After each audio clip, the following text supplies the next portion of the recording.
dari keraguan menuju iman. Dalam kehidupan ini, keraguan adalah sesuatu yang sering dialami oleh banyak orang, bahkan oleh orang yang percaya kepada Tuhan. Keraguan bisa muncul ketika doa belum dijawab, ketika keadaan tidak kunjung berubah, atau ketika kita menghadapi masalah yang terasa terlalu berat. Ada saat di mana seseorang mulai bertanya dalam hatinya, apakah Tuhan benar-benar mendengar doaku?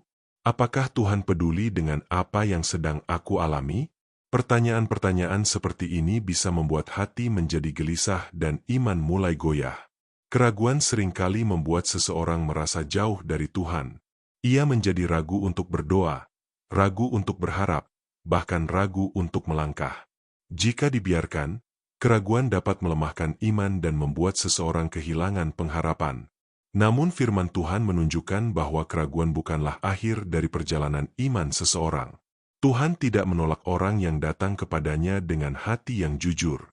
Bahkan ketika iman kita masih lemah dan bercampur dengan keraguan, Tuhan tetap mau menerima kita dan menolong kita. Markus 9 ayat 24 berkata, "Segera ayah anak itu berteriak, 'Aku percaya. Tolonglah aku yang tidak percaya ini.'" Ayat ini menggambarkan kejujuran hati seorang ayah yang datang kepada Yesus. Ia tidak berpura-pura memiliki iman yang sempurna. Ia mengakui bahwa ia percaya, tetapi juga mengakui bahwa masih ada ketidakpercayaan dalam hatinya. Inilah sikap hati yang benar di hadapan Tuhan.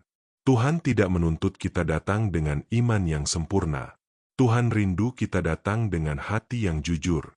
Ketika kita mengakui kelemahan kita, Tuhan justru bekerja untuk menguatkan kita.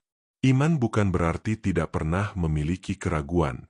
Iman berarti memilih untuk tetap percaya kepada Tuhan, bahkan ketika kita belum melihat jawaban. Iman adalah keputusan untuk tetap berharap kepada Tuhan di tengah ketidakpastian. Dalam perjalanan iman, seringkali Tuhan mengizinkan kita melewati proses. Dalam proses itu, Tuhan sedang membentuk iman kita supaya menjadi lebih kuat dan lebih dewasa. Tanpa proses, iman kita mungkin tidak akan bertumbuh. Roma 10 ayat 17 berkata, "Jadi, iman timbul dari pendengaran, dan pendengaran oleh firman Kristus." Firman Tuhan adalah sumber utama yang menumbuhkan iman kita. Ketika kita terus mendengar, membaca, dan merenungkan firman Tuhan, hati kita mulai dipenuhi dengan kebenaran. Keraguan yang sebelumnya memenuhi pikiran kita perlahan digantikan oleh keyakinan akan janji-janji Tuhan. Seringkali keraguan muncul karena kita lebih fokus pada keadaan daripada pada firman Tuhan. Kita melihat masalah yang besar, tetapi lupa bahwa Tuhan jauh lebih besar daripada masalah kita. Namun ketika kita kembali kepada firman Tuhan, kita diingatkan siapa Tuhan itu. Kita diingatkan bahwa Tuhan setia, Tuhan berkuasa, dan Tuhan tidak pernah meninggalkan kita. Selain melalui firman, iman juga bertumbuh melalui pengalaman berjalan bersama Tuhan. Ketika kita melihat bagaimana Tuhan menolong kita di masa lalu, iman kita dikuatkan untuk menghadapi masa depan. Mengingat kebaikan Tuhan dalam hidup kita adalah salah satu cara untuk melawan keraguan. Kita diingatkan bahwa Tuhan yang sama yang telah menolong kita dahulu adalah Tuhan yang akan menolong kita sekarang. Yakobus 1 ayat 6 berkata, "Hendaklah ia memintanya dalam iman, dan sama sekali jangan bimbang, sebab orang yang bimbang sama dengan gelombang laut, yang diombang-ambingkan kian kemari oleh angin." Ayat ini mengingatkan kita bahwa keraguan dapat membuat hidup kita tidak stabil. Kita mudah goyah dan tidak memiliki arah yang jelas. Karena itu Tuhan mengajak kita untuk belajar percaya kepadanya dengan sungguh-sungguh. Namun penting untuk dipahami bahwa perjalanan dari keraguan menuju iman adalah sebuah proses. Tidak terjadi dalam sekejap. Tuhan sabar menuntun kita langkah demi langkah. Hari ini, jika kita sedang mengalami keraguan, jangan merasa bahwa kita telah gagal sebagai orang percaya. Justru jadikan itu sebagai kesempatan untuk datang lebih dekat kepada Tuhan. Datanglah dengan jujur, seperti ayah dalam Markus 9 ayat 24. Katakan kepada Tuhan apa yang kita rasakan. Mintalah Tuhan untuk menolong kita.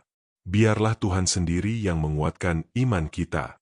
Dari keraguan, Tuhan dapat membawa kita kepada iman yang lebih dalam. Iman yang tidak hanya bergantung pada keadaan, tetapi berakar pada pengenalan akan Tuhan. Ketika iman kita bertumbuh, kita akan melihat hidup dengan cara yang berbeda. Kita tidak lagi hanya melihat masalah, tetapi kita melihat Tuhan yang memegang kendali atas hidup kita. Mari terus berjalan bersama Tuhan, mendengar firman-Nya, dan mempercayakan hidup kita kepadanya. Tuhan setia menuntun kita dari keraguan menuju iman yang teguh. Mari berdoa. Tuhan, kami datang kepadamu dengan segala keraguan dan kelemahan kami. Kami percaya, tetapi seringkali iman kami goyah. Tolong kami untuk tidak menjauh dari MU, tetapi semakin mendekat kepadamu. Kuatkan iman kami melalui firman MU dan pengalaman bersamamu setiap hari. Tuntun kami dari keraguan menuju iman yang teguh dan hidup yang berkenan di hadapan MU. Di dalam nama Tuhan Yesus kami berdoa. Amin. Jika renungan ini memberkati Anda, jangan lupa untuk like, subscribe, dan bagikan kepada orang lain supaya semakin banyak orang dikuatkan oleh firman Tuhan.